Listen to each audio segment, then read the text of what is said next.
Welcome to Indianomics. The June CPI number coming in at a 6.5-year low of 2.1% has led to a few things. One, most economists have revised down their average CPI forecast for FY26, this year that is, to 3.2 to 3.3% against Reserve Bank's forecast of 3.7%. Second, many are penciling in another rate cut. Third, most are not expecting it in August itself.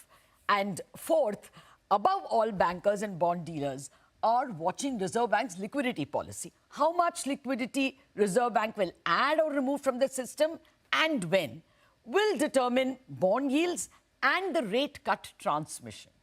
Now, equity investors in banks are still penciling in about 12% credit growth on hopes of a 10% nominal GDP. That may be up for threat.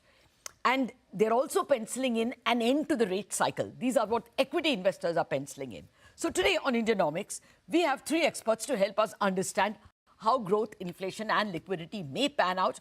I have with me Saugata Bhattacharya, Senior Fellow at the CPR, Center for Policy Research, more importantly, MPC member. Neeraj, Gambhir, the Group Executive and Head Treasury Markets and Wholesale Banking at Axis Bank, and Samiran Chakrabarty, Chief Economist at Citi India. Gentlemen, good morning and thank you very much for joining me in what's a very crucial conversation. Saugata, first your thoughts on the CPI number, deflation in food inflation and core as well, pretty much under control. So hi, Latha, thank you very much for having me on your show. So a couple of observations. Yes, the CPI food overall headline and food inflation numbers came in a little lower than what markets had been expecting, but this has begun to emerge as a trend for the last 3 or 4 CPI prints. We have seen this happening. This, to my mind, is very much a one-off. One, as everybody now already knows, I mean, this is partially due to the base effect of a very high inflation print, 5.1% in June of last year. So the next two inflation prints are likely to be higher headline prints. Overall, we are in a very good place, very good position in terms of inflation. As you mentioned, I think inflation for the year is likely to be lower than the RBI, the current RBI forecast. So that definitely gives us room, gives room for the RBI, the MPC to continue with the easing cycle. It's just that the pace is unclear. On core inflation, which is what is probably important from a policy making point of view. I think the 4.55% that we have seen in June is likely to peak out, given the fact that base rates, the base effect of core inflation, has been increasing. So I mean, I don't expect a dramatic increase in core inflation, given the fundamentals that are driving core. Metals prices, commodities prices, etc., seem also to be in a good position. They are very unlikely, particularly crude prices, are unlikely to increase. So I think from the inflationary point of view, I think monetary policy is in a good position. But again, I mean, there are multiple other things to consider. Okay. Well, Samiran, you're the person in the among the people I spoke to with the lowest inflation expectation for July. Your number is 1.1. So tell us your trajectory. Does it get much below what Reserve Bank has forecast in June? Thanks, Latha. So yes, we are looking at a 1.5 kind of CPI for August, but this will be which will come out in August for the month of July. But this will probably be the trough on the inflation trajectory. We are now looking at the July-September quarter to be averaging about 1.9%. But at the same time, we think that all the stimulus that is going into the economy, that with a little bit lag will start impacting demand also. So we have actually built in a slightly higher momentum in core inflation for the last quarter of the year. And that's why our last quarter average headline CPI is marginally ahead of the RBI's current forecast at around 4.7%. Altogether, the full year average is about 3.2%. The critical part, which always is very difficult to forecast, is the vegetable price trajectory. But other than vegetable prices, I think most of the non-veggie food prices are behaving in a very benign way. So given how the monsoon has panned out, we think that trend is going to continue as well. So overall, it seems to be, at least in the near term, a very low inflation path that we are going to follow. Okay.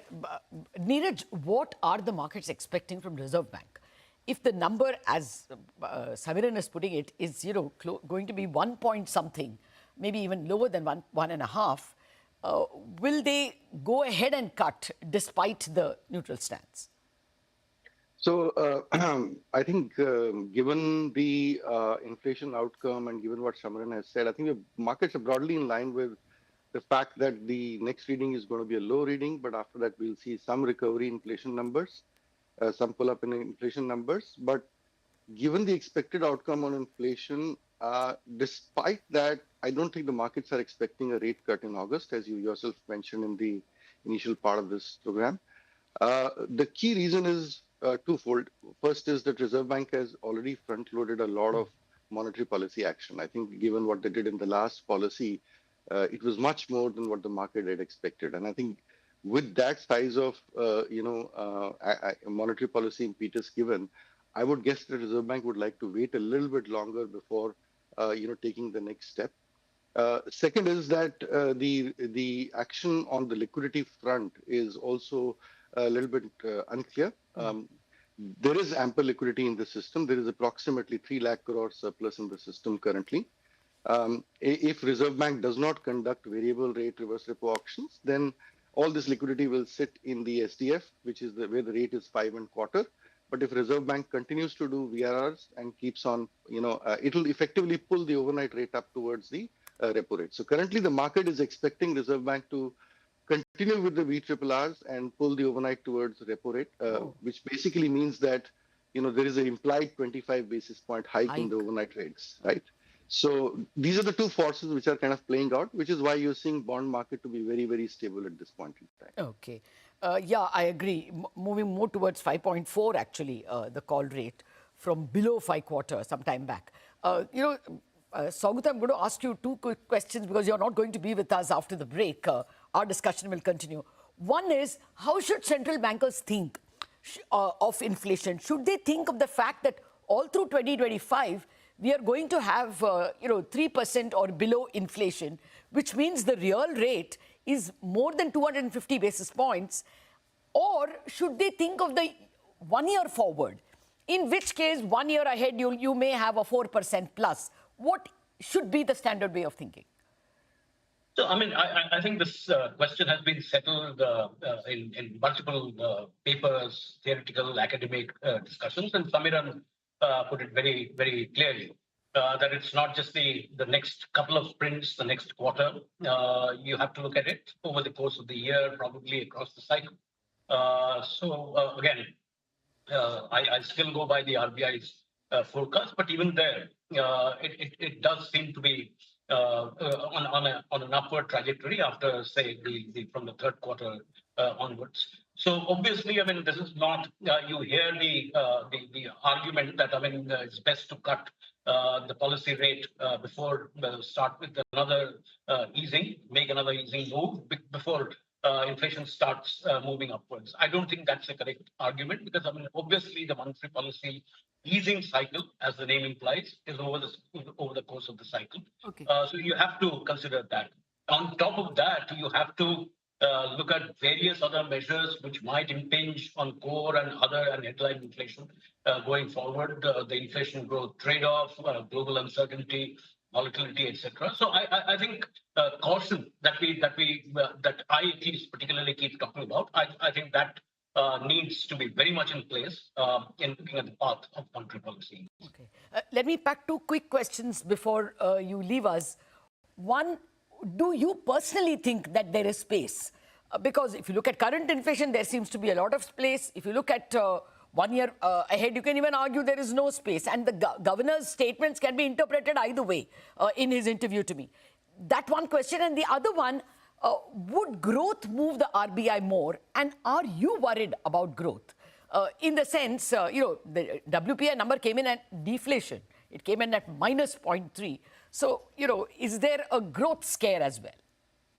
So again, growth is definitely the impulses that you see, the data, the high frequency data that you see, definitely suggests that some ambiguity on growth. It's not very clear. I still go by the 6.5%, the forecast for FY26 growth. If we actually do grow at 6.5%, I think we are okay in this current market with the amount of elevated uncertainty that still remains. We have no idea where the overall tariff situation is going, where the trade situation is going. I think we are in a good position in terms of growth. Of course, we need to support growth given the space that the inflation trajectory even over the course of the year provides. But I think at this point in time, as Neeraj mentioned, I think the liquidity support that the RBI has provided, I think that's a far more critical thing in terms of looking at transmission, in terms of credit growth. In terms of credit growth, which is an important part of the monetary policy cycle target, the objective, I need to point out that it's not just bank credit. I mean, the overall flow of resources in the corporate sector, that's very, the amount of money that's been raised to the corporate bond market, I think is very, very, very high this time and is expected to remain high.